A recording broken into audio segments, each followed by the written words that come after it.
Can Dak Prescott carry the load for the Cowboys? 2-5, talk to me.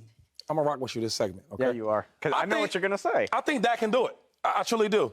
He's going against a very dangerous Bears team, right? They beat the greatest Belichick team in the Patriots. Just being honest here, I do think that Dak will do well, right? He's going against a good defense, but I don't expect much from the Bears on offense. I think it should be an easy win. Ooh. The only thing I don't like about this game for Zeke, because not for Dak, for Zeke, if Tony Pollard goes out there and dominates like I think he will, there you go. Now it's questions. Well, hold on, man. Are we giving Zeke the ball too much? We need to get the ball more to Pollard. Let's get him more involved. If he goes out there and has 130-something yards, a touchdown or two, some passes in the air, we have to give the ball more to Pollard than Zeke. And that might be the question that might happen after this game. Dave, 2020, Ezekiel Elliott was the focal point of the team. Dak Prescott got hurt in week 4. The Cowboys were 1-3. It's all on Zeke. Zeke fumbles, I believe, 4 or 5 times that season. Issues that year, yeah. Huge issues. Tony Pollard has a breakout year. So we've seen Zeke in absence. We've seen Zeke in presence. Can Dak Prescott put the team on his back, carry the load without Zeke? Carry what load? Put some respect on the best backup running back in football. Tony Pollard's got this, man. Yeah. I don't know if he's got it for the whole season. I will say, like, people don't, and look, I get it. It's not why you pay Zeke $50 million, but people don't talk enough about, it's a lot. People don't talk enough about how good Zeke is in pass pro, all of the little things he does to keep the offense on schedule. Tony Pollard's not as good at that, but for one game, against the Chicago Bears, this man is averaging 5.6 yards per carry. Ooh. He's got longs of 57, 46, and 28 this year. He's their big play guy. He's the one with the juice. Zeke has been good this year, but Tony Pollard is the more explosive running back. Let me get you in a corner. Let me get you in a corner. Let me get you in a corner. Box him in. Box him up. You can't, but go ahead. The most carries Tony Pollard has ever had in his career is 14. Shady, you know that is not a lot. The most touches Tony Pollard has ever had in a game in his NFL career is 18. Okay. Zeke usually gets at minimum 13 to 17 when Tony Pollard is present. So Tony Pollard is probably going to have to do something he's never done before. That's no light ask. Ask a 15,000-yard running back to our right. So are you going to put more pressure on Tony Pollard, or are you going to put more pressure on your $160 million quarterback, Dak Prescott? There's this weird narrative that Tony Pollard, can't run between the tackles because he's smaller. Tony Pollard's a physical MFer. I can say that on TV, right? I think so, too. Abbreviate it, right? Yeah. Tony Pollard's he's a physical back. He can. I'm not saying you need to give him 30 carries. Yeah, and Dak's going to have to do part of this. Dak needs to play well, but they can win this game with Dak doing what he did last week. Complete, 25. Yeah. Cooper Rush numbers, I'm going to just let that sit. Cooper Dak. I'll let that sit over there. They can win this game the same way. Tony Pollard can handle a bigger workload. He absolutely can. He's more physical than he gets. Joy, break this down for us. Can Dak do it without Zeke? Yeah, this isn't about Dak. This isn't about Tony Pollard. This isn't about Zeke. This is about that Dallas defense.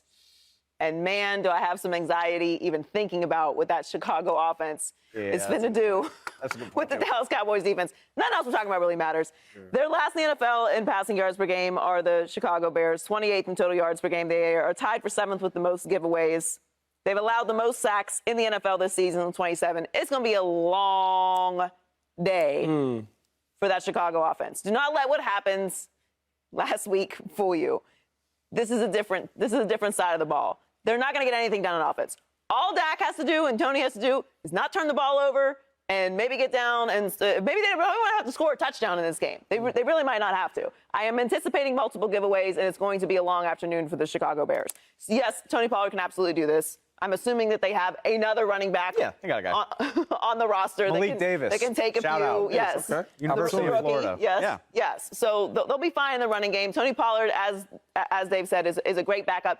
And it won't even start those questions because there were questions going into the season about how much the workload was going to be balanced between Zeke and Tony Pollard. Yeah. So I don't think it'll change anything too much because you're also going into a bye as well. So they just need to go out, get a nice clean win, let the defense do what they do against a struggling Chicago Bears offense, and go into the break and get everyone healthy. I don't know if I'm less optimistic or if I'm more realistic. Dave, you are the Cowboys expert. I will come to you in a second.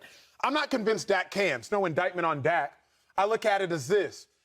If Dak Prescott has to throw for 300 or so yards, which I think Dak Prescott's going to have to do more than we assume, The Chicago Bears didn't beat the Patriots because Justin Fields aired it out. He had 180 yards in the game. Chicago Bears beat the Patriots because they ran for 243 yards on a whole bunch of jet sweep, counters, powers, controversial motions, make stuff difficult on linebackers. The Cowboys were losing to the Lions 6-3 at halftime.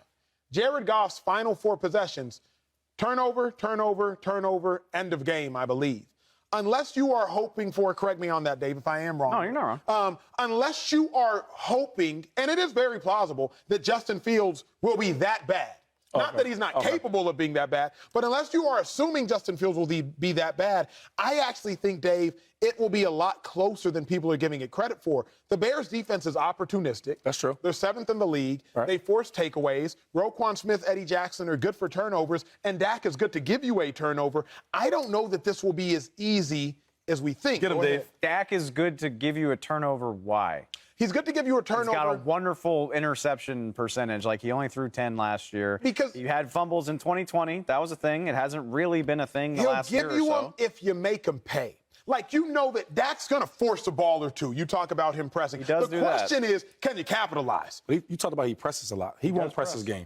And I don't think you're giving Fields enough credit. Like, we just need him to be himself.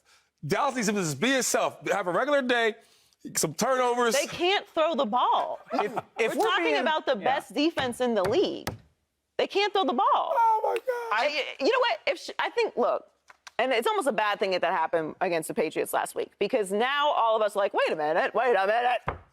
Who's this Chicago Bears team? I ain't all doing right, that. fall I'm for it not if you doing want that. to. I'm not falling for that. This is still Dak Prescott. We don't want to give Dak Prescott any credit at all. First of all, that. Justin Fields, if Justin Fields is playing, they're going to beat this team easily. I'm saying, could y'all not see this? Because I can.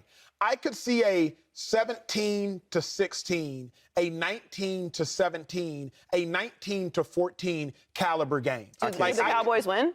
I could see them winning, but I could easily see them Justin losing. Fields You playing? could easily see the Cowboys losing Easily this see game. them losing. Here's why. I think it'll be a dogfight. Like, I think the Chicago Bears defense is relatively good. I think after watching the Lions defense in the first 3 quarters They're against the favored Cowboys. by 9.5. I mean, look, I can't speak to favorites because we've seen favorites and spreads, and they've done Teams us that are disservices. playing bad. Dallas is not playing bad this So season. we're gonna make the picks today. It's Thursday, right? You Right, pick Chicago. right. There you go. You gonna There pick you go. Chicago? I'm not going to pick Chicago, but I'm going to say I think we're sleeping on the threat that the Bears pose to the Cowboys. Okay. I'm gonna take a long nap on it. Yeah. Actually, I'm gonna take some medication. y'all's for that. Cooper Rush. And listen, I'm willing to go out on that ledge because if the Bears beat the Cowboys, even without Zeke, because this is why we're talking about this, because Zeke is not out there. Because if Zeke was out there, we would not even be talking about this. Mm-hmm. If they lose this game, this is a bad loss for the Cowboys. Of course. Very Dave, bad. let me ask you this. Cooper Rush can win this game. Michael Parsons is amazing, right? We can all agree? Yes, Great. he is. Who leads the NFL in sacks? Isn't it Micah Parsons? Matthew Judon, 8.5. Michael Parsons has 7. Who does Matthew Judon play for? New England Patriots. The New England Patriots. Yeah. Who did the New England Patriots played last week? The Bears. Chicago Bears. Now, only reason I say that is the Bears have seen an elite pass rusher. But who was playing quarterback for the Patriots last week? I'm not talking. You don't think that Dak Prescott is better than Mac Jones that's or not Bailey what Zappi? I'm simply saying offensively, the Bears might just sit here and say, look, we ain't even going to try to pass it. Yeah, I don't think that dude Michael Parsons. I don't think we're they not even will. going to try him. They We don't. just going to sit here and try to run the ball. You think that the Bears defense is capable of containing Tony Pollard and forcing Dak Prescott to throw to the receivers that Dak Prescott has, and he's going to turn the ball over multiple times because they turned the ball over multiple times in that game against the Patriots? I think the Bears defense is capable of holding the Cowboys to 17 points or less. Do they win or they lose? See, but how many points you think the Bears is going to score? How many also- points you think Justin Fields is going to go up there and score? Why are you just glossing over it? Like, okay, I'm doing it. why are you glossing over? Done. Forget, like, okay, Micah Parsons is a big part of it, but this Dallas defense, first of all, has playmakers at all 3 levels, and second of all, excels at taking the ball away and creating chaos. What you're really saying is you think Zeke is that valuable to this offense, Which he hasn't the been. Bears He's are not. going No, to. He has not been. He's solid. He's not. You are writing off the fact that if the Cowboys just play clean for 60 minutes, the Bears will give them this game. Here's what I believe. That is what will happen. I believe that I don't think Zeke in and of himself is that good, but I believe Zeke helps Tony Pollard be better. Why? because Zeke takes some of the pressure off of him. You know, think about it like this. On defense, if I only got to come in and rush the passer, which is what Micah Parsons did last game, he did not play on first and second down primarily. If I only got to come in and rush the passer, I can get sacks. Fresh. You know this. You played running back. If you only got to come in and play, if you ain't got to play on third down, I'm going to come in and go crazy. But what about the other part where you're fresh? Like, I've been waiting to get 20 touches because I'm better than him, and the world knows it. We can say that. Right now, I think Pollard's better than Zeke. Better runner, yeah. I mean, he's running back.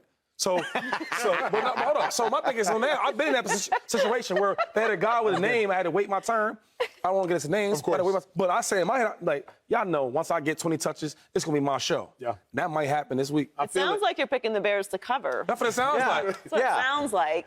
Subscribe here to get the latest from Speak, and go watch a few segments from our other shows on FS1.